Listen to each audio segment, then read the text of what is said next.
नमस्कार दोस्तों, मैं सुमान शुक्ला स्वागत करता हूं आपका तक्षशिला ट्यूटोरियल के ऑनलाइन चैनल पर। दोस्तों, जैसा कि हम लोग लेसन पढ़ रहे हैं एमीन, जिसके पिछले लेक्चर आपके कवर हो चुके हैं। सो दोस्तों, आज का हमारा लेक्चर है लेक्चर नंबर 7.3। दोस्तों, लेक्चर नंबर 7.2 में हमने एनिलीन को पढ़ा, जिसके भौतिक गुण पढ़े, उसके हमने रासायनिक गुण पढ़े। अब दोस्तों बढ़ते हैं, इस क्रम को आगे बढ़ाते हैं और आज का लेक्चर स्टार्ट करते हैं। दोस्तों, आज के लेक्चर में हम पढ़ेंगे कुछ महत्वपूर्ण अभिक्रियाएं जो बेस किस पर होंगी। लेक्चर नंबर 7.2 में हमने लास्ट में एक रिएक्शन कराया था डाई एजोटीकरण, जिसमें हम क्या करते थे सर, डाई एजोनियम क्लोराइड बनाते थे। कौन सा डाई एजोनियम क्लोराइड बनाया था? बेंजीन डाई एजोनियम क्लोराइड बनाया हुआ था। उसका फॉर्मूला क्या होता sir? C6H5N double bond N into Cl। यही तो होता था बेंजीन डाइजोनियम क्लोराइड। उसी को हम आगे बढ़ाएंगे और वहां से हम कुछ महत्वपूर्ण अभिक्रियाएं लेकर आए हैं आपके लिए, जो ये बहुत ही ज्यादा इंपॉर्टेंट है। आइए दोस्तों, बारी बारी से एक एक रिएक्शन को देखते हैं और समझने की कोशिश करते हैं। सो दोस्तों, सबसे पहले यहां पर लिखा हुआ है C6H5N2Cl।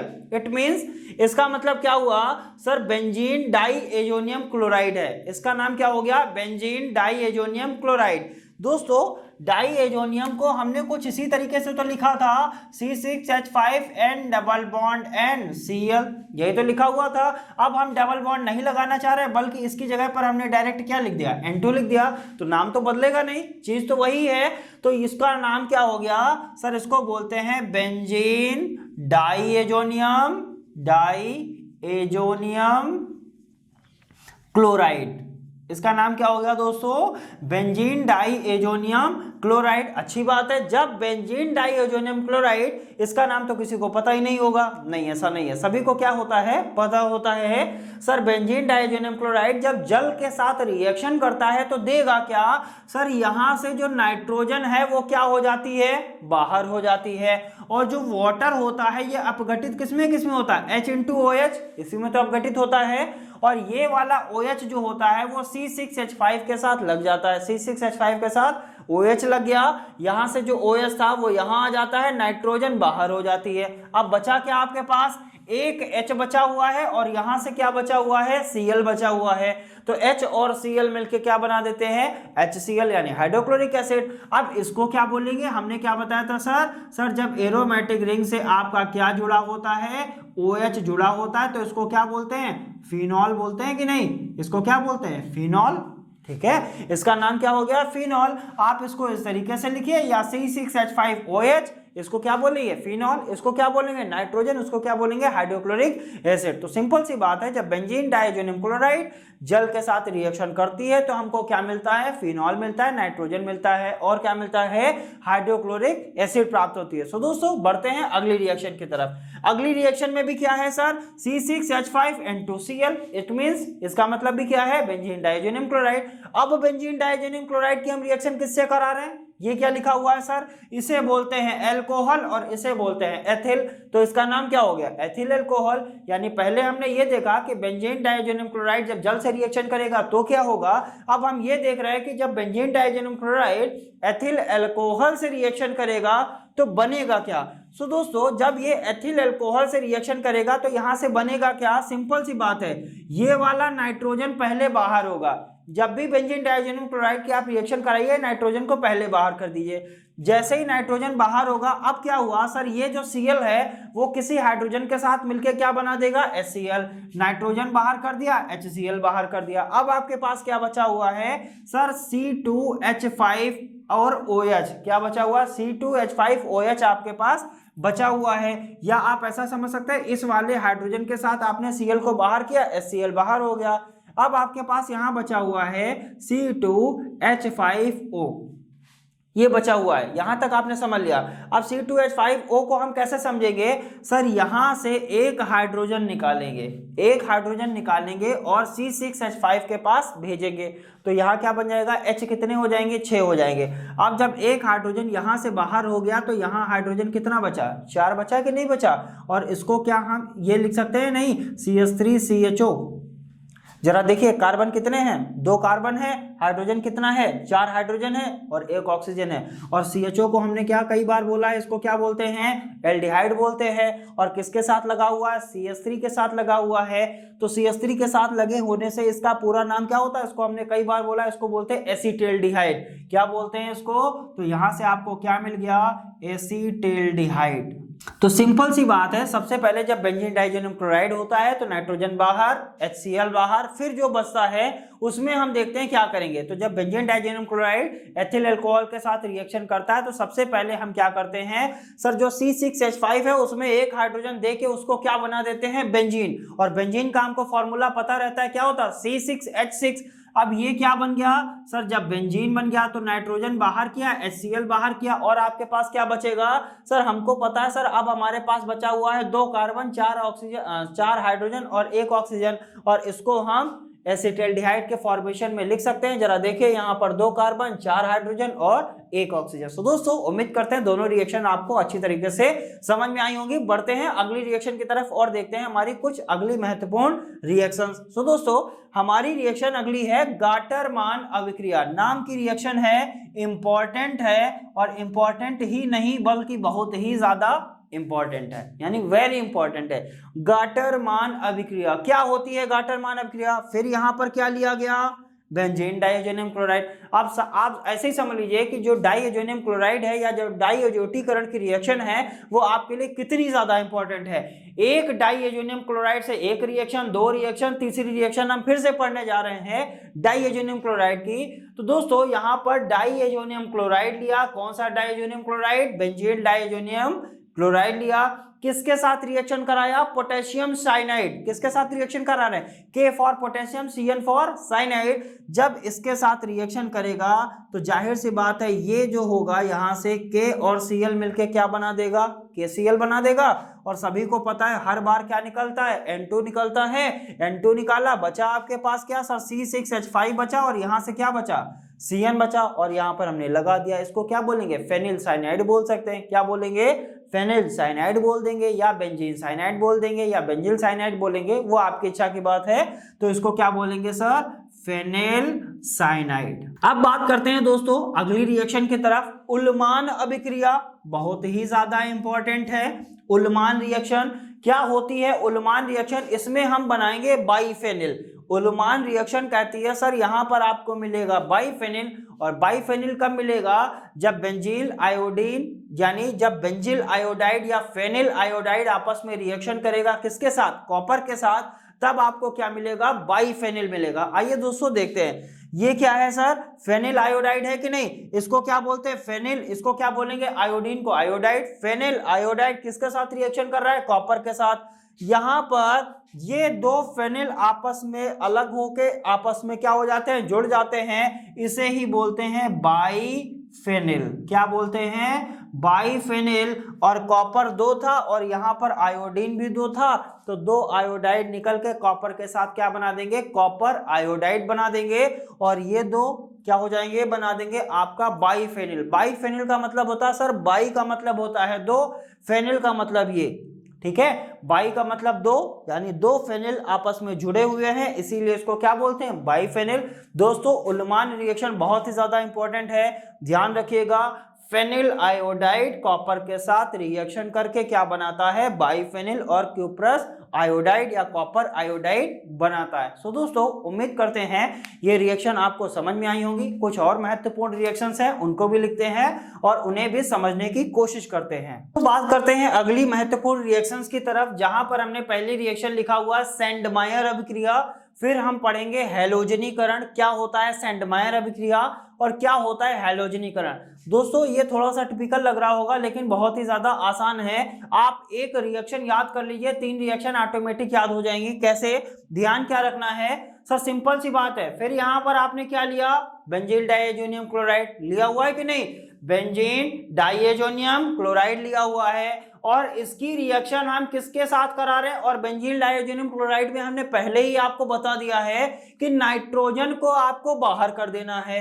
लेकिन जब आप सेंडमायर अभिक्रिया करेंगे तो आप क्लोरीन को बाहर नहीं करेंगे। अभी तक आप क्या करते थे सर, नाइट्रोजन भी बाहर करते थे और क्लोरीन को भी बाहर कर देते थे, लेकिन सेंडमायर अभिक्रिया में क्लोरीन बाहर नहीं होती है, बल्कि केवल और केवल नाइट्रोजन ही बाहर होती है। तो सिंपल सी बात है, हमें पता है सेंडमायर अभिक्रिया में नाइट्रोजन बाहर होती है। इसका मतलब नाइट्रोजन को जब बाहर करेंगे तो आपका जो Cl होगा वो C6H5 के साथ जुड़ जाएगा। रिएक्शन सिंपल हो गई कि नहीं हो गई? बिल्कुल। लेकिन ये कब हुआ, जब क्यूप्रस क्लोराइड और HCl है, यानी इसकी उपस्थिति है, क्यूप्रस क्लोराइड और हाइड्रोक्लोरिक एसिड की उपस्थिति में बेंजीन डाइअमोनियम क्लोराइड किसमें कन्वर्ट हो जाती है। अब इसको क्या बोलेंगे, क्लोरोबेंजीन। क्या बोलते हैं इसको, क्लोरोबेंजीन। और आपने क्या किया, नाइट्रोजन को बाहर का रास्ता दिखा दिया। चलिए अच्छी बात है। जब यहां पर आपने Cl लिया था तो आपने भी HCl के साथ Cl लिया हुआ था, और हम यहां पर अब क्या ले लेते हैं, Br ले लेते हैं। तो H के साथ क्या ले लिया जाए, Br ले लिया जाए। चलिए अब देखते हैं क्या होगा। वही बात होगी सर, नाइट्रोजन बाहर होगा, Cl इसके साथ लग जाएगा। नाइट्रोजन बाहर किया, Cl इसके साथ लगा दिया, इसका नाम क्या हो गया, इसको क्या बोलते हैं, क्लोरोबेंजीन। कब हुआ, जब क्यूप्रस ब्रोमाइड और HBr होता है, यानी इसकी उपस्थिति होती है, तो आपका बेंजीन डाइअमोनियम क्लोराइड क्लोरोबेंजीन और नाइट्रोजन देती है। बहुत अच्छी बात है। देखिए दोनों रिएक्शन सिंपल हो गई कि नहीं हो गई? बिल्कुल हो गई। नेक्स्ट रिएक्शन क्या है, फिर वही बात है सर, बेंजीन डाइअमोनियम क्लोराइड। अब क्या है सर, अब उपस्थिति किसकी है, क्यूप्रस साइनाइड और हाइड्रोजन साइनाइड। अब यहां पर आपने हैलोजन नहीं लिया है, बल्कि कॉपर के साथ क्या ले लिया है, साइनाइड। अगर आपने कॉपर के साथ साइनाइड लिया तो हाइड्रोजन के साथ भी साइनाइड मिलेगा। अब दोस्तों ये सारी चीजें जब भी रिएक्शन आती है तो कुछ इस तरीके की रिएक्शन वहां पर दी जाती है और आपको रिएक्शन कंप्लीट करनी होती है। तो वहां पर कुछ इस तरीके से लिख देगा और इधर वाली कोई भी चीज आपको नहीं लिख के देगा। तो आपको क्या करना पड़ेगा सर, आपको पता है सर, जब इसकी उपस्थिति होती है तो मतलब सेंडमायर अभिक्रिया होगा, और अगर सेंडमायर अभिक्रिया होती है तो सर ने वीडियो में बताया था, सेंडमायर अभिक्रिया में क्लोरीन बाहर नहीं होता है, बल्कि केवल और केवल नाइट्रोजन बाहर होता है। तो आप रिएक्शन को कंप्लीट कर ले जाएंगे। तो यहाँ पर भी क्या हुआ सर, क्यूप्रस साइनाइड था और हाइड्रोजन साइनाइड था। अब यहां पर क्या हुआ सर, नाइट्रोजन बाहर हो गया, नाइट्रोजन बाहर हो गया, कोई दिक्कत नहीं है। और ये Cn कहां हो गया, यहां पर जुड़ गया। लेकिन यहां पर क्या हुआ, ये Cl भी क्या हो जाएगा बाहर, और क्या बनाएगा, HCl बना देगा। हाइड्रोजन साइनाइड का जो Cn होता है वो यहां लग जाता है, और इसका जो H होता है वो Cl को लेके बाहर निकल जाता है। सिर्फ यहां पर ये वाली रिएक्शन आपके लिए क्या हो जाती है, थोड़ा सा टिपिकल है, इसलिए इंपॉर्टेंट हो जाती है, क्योंकि यहां पर आपको क्लोरीन भी निकालना है। तो दोस्तों समझ बनानी है, कैसे क्या करना है, कब किस समय किस तरीके से रिएक्शंस को ट्रीट करना है। ये सारी चीजें जब तक आप प्रैक्टिस नहीं करेंगे तब तक वो समझ आप डेवलप नहीं कर सकते। सो दोस्तों बढ़ते हैं आगे की तरफ। नेक्स्ट रिएक्शन है हैलोजनीकरण। क्या है, हैलोजनीकरण। हैलोजन का मतलब Cl Br I, यही तो होता है हैलोजन। हमने तीन ही हैलोजन बताया, Cl Br I। सिंपल सी बात है, कोई भी एरोमेटिक हैलोजनीकरण जो होता है वो आप किसी भी एरोमेटिक, अगर कोई कार्बनिक यौगिक है तो आप उसमें रिएक्शन को दिखा सकते हैं। कोई भी एरोमेटिक कार्बनिक यौगिक हो, चाहे वो फिर क्लोरोबेंजीन ही क्यों ना हो, तब भी आप उसमें हैलोजनीकरण दिखा सकते हैं। तो दोस्तों सिंपल सी बात है, यहां पर हमने लिया एनिलीन, ये एरोमेटिक है कि नहीं है, बिल्कुल। अब इसका हम हैलोजन से रिएक्शन करा रहे हैं। ब्रोमीन क्या है आपका, हैलोजन। हमेशा ध्यान रखिएगा, हैलोजन जो लेना है वो हमेशा 3 टाइम्स लेना है। कितनी बार, 3 टाइम्स लेना है। तो जो आपका एरोमेटिक यौगिक होगा उसमें हैलोजन आपके क्या हो जाएंगे, जुड़ जाएंगे। एक हैलोजन यहां जुड़ेगा, एक यहां जुड़ेगा, एक यहां जुड़ेगा। हैलोजनीकरण की रिएक्शन करा रहे हैं आपको। और जब ये हैलोजन जुड़ गए, आपने Br लिए कितने थे, 6, जोड़े कितने, 3। इसका मतलब जहां जहां आपने Br जोड़ा वहां से हाइड्रोजन को हटाया होगा। कितना हाइड्रोजन हटाया, 3 Br जोड़ा तो 3 हाइड्रोजन हटाया।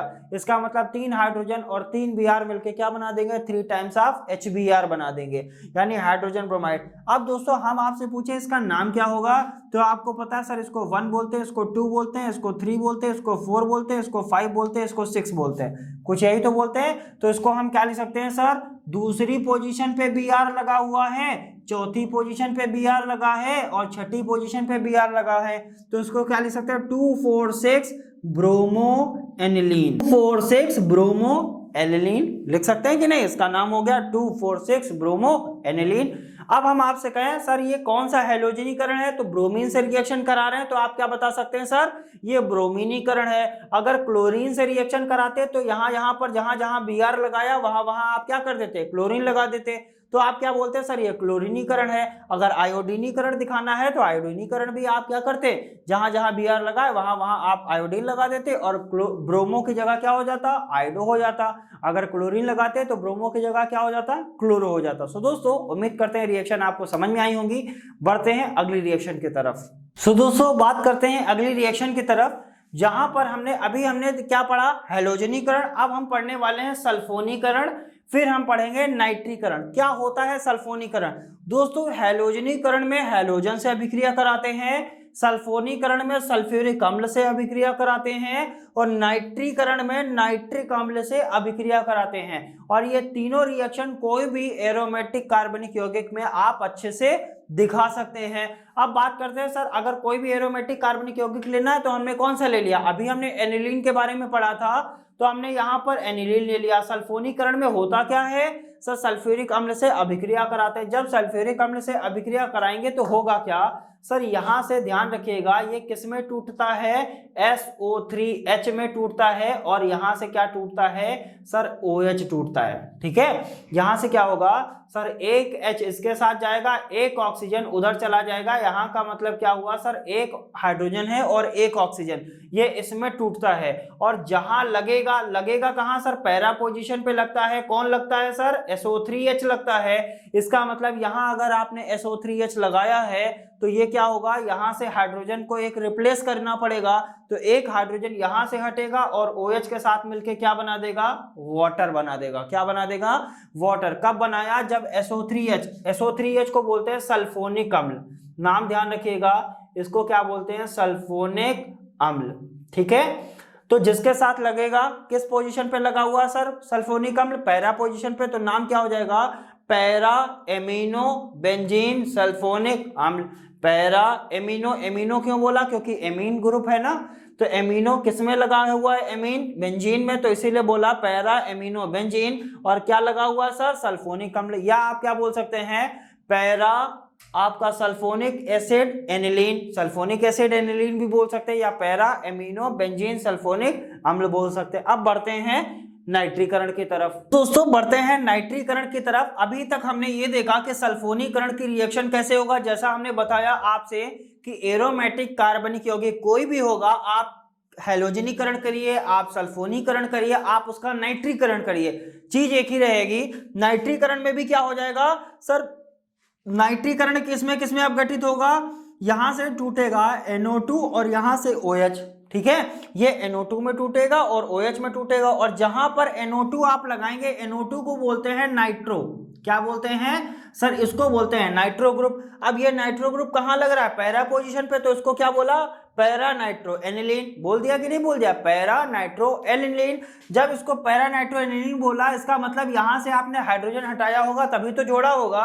ये हाइड्रोजन इस OH के साथ मिलके क्या बना देगा, वाटर बना देगा। इस तरीके से हमने ये देखा कि एरोमेटिक कंपाउंड्स में हम हैलोजनीकरण कैसे करते हैं, सल्फोनीकरण कैसे करते हैं और नाइट्रीकरण कैसे करते हैं। हैलोजनीकरण में हमने बताया 2 पोजीशन पे, 4 पोजीशन पे और 6 पोजीशन पे आपको क्या करना है, हैलोजन को जोड़ना। अगर ब्रोमीन लगाया है तो ब्रोमीन जोड़िए, आयोडीन लगाया आयोडीन जोड़िए, क्लोरीन लगाया है तो क्लोरीन जोड़िए। अगर क्लोरीन लगाएंगे तो क्लोरीनीकरण होगा, ब्रोमीन लगाएंगे तो ब्रोमीनीकरण होगा। इस तरीके से हम रिएक्शंस को करते हैं, और जहां लगाते हैं वहां से हाइड्रोजन पहले हटाते हैं। जब तक हाइड्रोजन नहीं हटेगा तब तक आप वहां पर कोई भी चीज नहीं लगा सकते, तो जितना हाइड्रोजन हटाएंगे उतना आपको उधर लिखना पड़ेगा। सो दोस्तों उम्मीद करते हैं रिएक्शंस आपको अच्छे से समझ में आई होंगी। अब बढ़ते हैं अगले टॉपिक की तरफ। दोस्तों यहाँ पर जैसे हमने कुछ महत्वपूर्ण रिएक्शंस को देखा, अब देखते हैं हमारा अगला टॉपिक क्या होगा। तो दोस्तों हमारा अगला टॉपिक है नाइट्रोएल्केन। हमने क्या बोला, हमारा अगला टॉपिक क्या है, नाइट्रोएल्केन। नाइट्रो अभी हमने आपको बताया NO2 को क्या बोलते हैं, नाइट्रो ग्रुप बोलते हैं। किसके साथ लगा हुआ है, R को एल्किल ग्रुप बोलते हैं। यहाँ पर एल्किल ग्रुप आपका कौन सा है, तो आपसे बताया गया सर एल्किल ग्रुप आपका एल्केन है। एल्केन का मतलब methane, ethane, ethane, propane, butane, pentane, कुछ भी हो सकता है, कोई भी एल्केन हो सकता है। सो दोस्तों देखते हैं कि ये जो नाइट्रो एल्केन होता है आखिरकार ये कैसे बनाया जाएगा, इसकी हम बात करेंगे। तो यहाँ पर लिखा हुआ है बनाने की विधि, यानी दो विधियां हैं, आप इसके द्वारा या इसके द्वारा नाइट्रो एल्केन को बना सकते हैं। जरा देखेंगे, RX का मतलब होता है R for alkyl, X for halide, और सिल्वर नाइट्रेट के साथ जब क्या करेगा, रिएक्शन करेगा तो आपस में क्या देगा सर, यहां से Ag और यहां से X क्या हो जाएगा, बाहर हो जाएगा, और ये वाला NO2 R के साथ लग जाएगा और क्या बना देगा, एल्किल नाइट्रेट बना देगा। तो यहां पर या नाइट्रो एल्केन बना देगा, आप कुछ भी समझ सकते हैं, सिंपल सी बात। R की जगह हमने क्या ले लिया, C2H5, अगर हमने R की जगह C2H5 ले लिया, यहां पर Cl ले लिया, तो AgNO2 के साथ जब रिएक्शन करेगा तो क्या बना देगा सर, ये बनाएगा C2H5NO2 प्लस AgX की जगह आपने क्या लिया है, Cl लिया है, R की जगह आपने C2H5 लिया था, R की जगह आपने C2H5 लगा दिया, NO2 था, NO2 है, Ag था, Ag है, X की जगह आपने क्या लिया, Cl लिया था, हमने Cl को यहाँ पर मेंशन कर दिया। नेक्स्ट रिएक्शन हमारी क्या है सर, C2H6 को क्या बोलते हैं, एथेन बोलते हैं। अभी हमने बताया एल्केन के बारे में पढ़ेंगे, तो यहाँ पर हमने पहला क्या ले लिया, एथेन, ये क्या हो गया आपका, एथेन हो गया। एथेन रिएक्शन करेगा किसके साथ, नाइट्रिक अम्ल के साथ। जैसे ही ये नाइट्रिक एसिड के साथ रिएक्शन करेगा आपको तुरंत यहाँ पर क्या देगा सर, C2H5NO2। जरा देखिए क्या ये नाइट्रो एल्केन है कि नहीं है, R की जगह C2H5 लिया, NO2 था, NO2 लिया, यहाँ पर क्या हो गया, वाटर हो गया। सिंपल सी रिएक्शन है, दोनों है। यहाँ पर क्या हुआ सर, आपको नाइट्रो एल्केन के बारे में पढ़ना था, हमने अच्छे तरीके से देख लिया कि नाइट्रो एल्केन को आखिरकार हम कैसे बनाएंगे। नेक्स्ट, भौतिक गुण क्या होते हैं, ये रंगहीन होती है और जल में क्या होती है, अल्पविलेय होती है, यानी जल में घुलनशील, ना ही ज्यादा जल में घुलनशील होती है और ना ही जल में अघुलनशील होती है। अल्पविलेय का मतलब थोड़ी बहुत जल में क्या हो जाती है, घुल जाती है। अब बढ़ते हैं इसके रासायनिक गुण की तरफ। दोस्तों बात करते हैं आगे की रिएक्शंस के बारे में, जहां पर हमने ये देखा हुआ है कि नाइट्रो एल्केन जो बनाया वो भौतिक गुण उसका क्या होता है, उसका रासायनिक गुण क्या होता है। रासायनिक गुण की हम बात करेंगे, जहां पर हमने पहली अभिक्रिया को लिया हुआ है अपचयन अभिक्रिया। अपचयन मींस यहां पर हाइड्रोजन आपस में क्या करेगा, रिएक्शन करेगा। किससे रिएक्शन करेगा, नाइट्रो एल्केन से करेगा। नाइट्रो एल्केन का फॉर्मूला क्या होता है, RNO2 होता है। तो अपचयन किसके किसके द्वारा होगा, लिखा है LiAlH4 ऑब्लिक ईथर, यानी लिथियम एल्यूमिनियम हाइड्राइड और ईथर की उपस्थिति में अपचयन होता है। निकेल और हाइड्रोजन की उपस्थिति में अपचयन हो सकता है। आयरन और HCl की उपस्थिति में अपचयन हो सकता है, या एल्यूमिनियम और NaOH यानी सोडियम हाइड्रोक्साइड की उपस्थिति में अपचयन जब नाइट्रो एल्केन का होता है तो आपका वो बनाता क्या है, तो लिखा है प्राथमिक एमीन बनाती है। और प्राथमिक एमीन का मतलब हमने आपको फॉर्मूला बताया था RNH2। जब एक एल्किल ग्रुप एमीन से लगा होता है तो प्राथमिक एमीन, जब दो एल्किल ग्रुप एमीन से लगे होते हैं तो सेकेंडरी एमीन, जब तीन एल्किल ग्रुप लगे होते हैं एमीन से तो उसको क्या बोलते हैं, टर्सरी एमीन। इन्होंने क्या बताया सर, जब लिथियम एल्यूमिनियम हाइड्राइड और ईथर हो, या निकिल और हाइड्रोजन हो, या आयरन और HCl हो, या एल्यूमिनियम और कास्टिक सोडा या सोडियम हाइड्रोक्साइड हो, तो ये सब आपस में क्या करते हैं, ये अपचयन कर देते हैं। अपचयन करके बनाते क्या है, प्राथमिक एमीन। अब दोस्तों यहां से कई रिएक्शन बन सकती हैं। एक रिएक्शन आप इसके द्वारा दिखा सकते हैं, दूसरी रिएक्शन इसके द्वारा, तीसरी रिएक्शन इसके द्वारा और चौथी रिएक्शन इसके द्वारा। ठीक है, यानी चार तरीके की यहां से रिएक्शन दिखाई जा सकती है। पहले अपचयन आप इसके द्वारा दिखाइए, दूसरा अपचयन आप इसके द्वारा दिखाइए, तीसरा अपचयन इसके द्वारा, चौथा अपचयन इसके द्वारा। तो हमने यहाँ पर केवल एक रिएक्शन लिया हुआ है, बाकी अपचयन आप अच्छी तरीके से दिखा सकते हैं। तो यहाँ पर क्या लिया, नाइट्रो एल्केन, इसका अपचयन करा रहे हैं। किसकी उपस्थिति में हमने दिखाया, लिथियम एल्यूमिनियम हाइड्राइड और ईथर की उपस्थिति में। और बनाती क्या है सर, आपको पता है प्राथमिक एमीन, यानी RNH2 बनाएगी और H2O क्या कर देगी, बाहर हो जाएगा। तो इसी तरीके से आप निकिल और हाइड्रोजन का दिखा सकते हैं, इसका दिखाइए या इसका दिखाइए। चार रिएक्शंस यहाँ से आप अच्छी तरीके से कर सकते हैं। बनाना क्या है, अपचयन होगा तो बनेगा क्या, प्राथमिक एमीन। बस इतना ध्यान रखिए कि अपचयन होने पर प्राथमिक एमीन प्राप्त होती है। नेक्स्ट पॉइंट, फिर यही क्या है, एल्किल ग्रुप है। ठीक है, कौन सा एल्किल ग्रुप है, आपका एल्केन है, किसके साथ लगा हुआ है, नाइट्रो के साथ लगा हुआ है, यानी नाइट्रो एल्केन हो गया। नाइट्रो एल्केन जिंक और अमोनियम क्लोराइड, NH4 को क्या बोलते हैं, अमोनियम, Cl को क्लोराइड। जिंक और अमोनियम क्लोराइड के साथ आपको क्या देता है, एल्किल हाइड्रोक्सिल एमीन। क्या देता है, एल्किल हाइड्रोक्सिल एमीन। एल्किल हो गया, हाइड्रोक्सिल क्यों बोला गया, क्योंकि यहां पर OH लगा हुआ है। एमीन क्यों बोला गया, क्योंकि यहां पर NH लगा हुआ है, इसीलिए R for alkyl, OH for hydroxyl, NH for amine. तो इसका नाम क्या हो गया, एल्किल हाइड्रोक्सिल एमीन देता है और H2O बाहर हो जाता है। सिंपल सी रिएक्शंस है कुछ नहीं, लेकिन जब तक आप पढ़ेंगे नहीं तब तक कुछ भी समझ में नहीं आएगा। नेक्स्ट रिएक्शन क्या है सर, ये भी क्या है आपका नाइट्रोएल्केन। नाइट्रोएल्केन ये भी है सर, ये CH2 है, ये R है, बात तो एक ही है, आप पूरा R मान लीजिए, कोई दिक्कत नहीं है। ये भी क्या है, नाइट्रोएल्केन। जल के साथ रिएक्शन कराइए जरा इसकी, तो आपको क्या देगी सर, कार्बोक्सिलिक एसिड देगी। इसको क्या बोलते हैं, कार्बोक्सिलिक अम्ल बोलते हैं कि नहीं, और यहाँ पर इसको मोनोकार्बोक्सिलिक अम्ल बोल सकते हैं। क्यों, क्योंकि यहाँ पर एक ही कार्बोक्सिलिक एसिड लगा हुआ है। तो ये क्या देती है सर, कार्बोक्सिलिक एसिड, और इसको क्या बोलेंगे, हाइड्रोक्सिल एमीन। OH को हाइड्रोक्सिल, NH2 को एमीन, यही तो बोलते हैं, OH को हाइड्रोक्सिल, NH2 को एमीन। तो यहाँ पर क्या हो गया सर, इस तरीके के हम रिएक्शंस को आप अच्छी तरीके से दिखा सकते हैं। जिस तरीके से हमने नाइट्रोएल्केन को बनाया, उसके भौतिक गुण देखे, उसके रासायनिक गुण देखे। अब बढ़ते हैं आगे की तरफ और देखते हैं हमारा अगला टॉपिक। तो दोस्तों बात करते हैं अगले टॉपिक पर, जो कि हमारा अगला टॉपिक है एल्किल नाइट्राइट। नाम क्या लिखा हुआ है, अभी हमने क्या पढ़ा, नाइट्रोएल्केन, जिसका फॉर्मूला क्या होता है, RNO2। एल्किल नाइट्राइट, इसका भी फॉर्मूला क्या है सर, RNO कितने हैं, 2। ठीक है, अब इसमें अंतर क्या है सर, नाइट्रोएल्केन और एल्किल नाइट्राइट में क्या अंतर है, इसकी हम बात करेंगे सर। जो नाइट्रोएल्केन होता है उसकी संरचना कुछ इस प्रकार से होती है, जहां पर R से सिंगल बॉन्ड N से डबल बॉन्ड O, यहां पर ये इस बंध को क्या बोलते हैं, उपसा संयोजी बंध बोलते हैं कि नहीं। उपसा संयोजी बंध में फर्स्ट ईयर में आपको पढ़ाया गया होगा सर, एक उपसा संयोजी बंध बनता है कब, जब पूरा का पूरा इलेक्ट्रॉन युग्म साझा किया जाता है, तो वहां पर कौन सा बंध बनता है, उपसा संयोजी।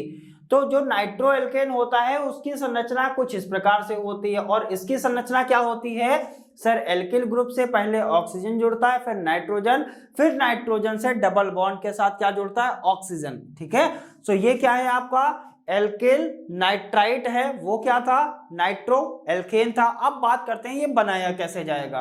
पहली विधि, alkyl halide, RX for alkyl, R for alkyl, X for halide, किसके साथ रिएक्शन कर रहा है, KNO2 यानी पोटेशियम नाइट्रेट के साथ रिएक्शन कर रहा है। KNO2 के साथ रिएक्शन करेगा तो क्या मिलेगा, यहां से आपको एल्किल नाइट्राइट प्राप्त हो जाएगा। अब R की जगह आप कुछ भी ले सकते हैं, X की जगह आप कुछ भी ले सकते हैं, तो यहां से आपको क्या मिल जाएगा, RNO2 प्राप्त हो जाएगा, सॉरी एल्किल नाइट्राइट प्राप्त हो जाएगा। नेक्स्ट रिएक्शन क्या है, जब आप एल्कोहल की रिएक्शन कराते हैं किसके साथ, सोडियम नाइट्राइट और आपका HCl, इसके साथ जब रिएक्शन होगा तब भी आपको क्या मिलेगा, एल्किल नाइट्राइट। ये बहुत ज्यादा इंपॉर्टेंट टॉपिक नहीं है, लेकिन फिर भी आप ध्यान रखिए इसको। ध्यान क्या रखना है सर, एल्किल नाइट्राइट जब एल्किल हैलाइड रिएक्शन करता है तब हमको मिलता है, जब एल्किल हैलाइड रिएक्शन किसके साथ करता है, पोटेशियम नाइट्राइट यानी KNO2 के साथ रिएक्शन करता है, तब हमको क्या मिलता है, एल्किल नाइट्राइट मिलता है। फिर हम रिएक्शन किससे कराते हैं सर, एल्कोहल जब रिएक्शन करता है सोडियम नाइट्राइट और HCl के साथ जब रिएक्शन करता है तो हमको क्या मिलता है, एल्किल नाइट्राइट मिलता है, और क्या मिलता है सर, NaCl और वाटर मिलता है। तो इस तरीके से एल्किल नाइट्राइट को बनाया जा सकता है। नेक्स्ट क्या है, इसका भौतिक गुण, गंध मीठी, द्रव कैसा है, वाष्पशील है, यानी ये भी वाष्पशील होती है। गंध कैसी होती है, मीठी होती है। इसका रासायनिक गुण क्या है सर, एल्किल नाइट्राइट आप लीजिए, इसका जब जिंक और HCl की उपस्थिति में जब आपस में रिएक्शन करता है तो आपको देगा क्या सर, ये एल्कोहल देता है। क्या देता है, एल्कोहल, यानी एल्किल नाइट्राइट जो होता है वो जिंक और HCl की उपस्थिति में एल्कोहल देता है, साथ में अमोनिया और जल भी देता है। सो दोस्तों इस तरीके से एल्किल नाइट्राइट छोटा सा टॉपिक है, आप इसको पढ़ लीजिएगा, नोट्स में बहुत अच्छी तरीके से दिया भी है। तो दोस्तों उम्मीद करते हैं आज का लेक्चर अच्छे से समझ में आया होगा। मिलेंगे नेक्स्ट लेक्चर में कुछ नए टॉपिक के साथ, तब तक के लिए बहुत बहुत धन्यवाद।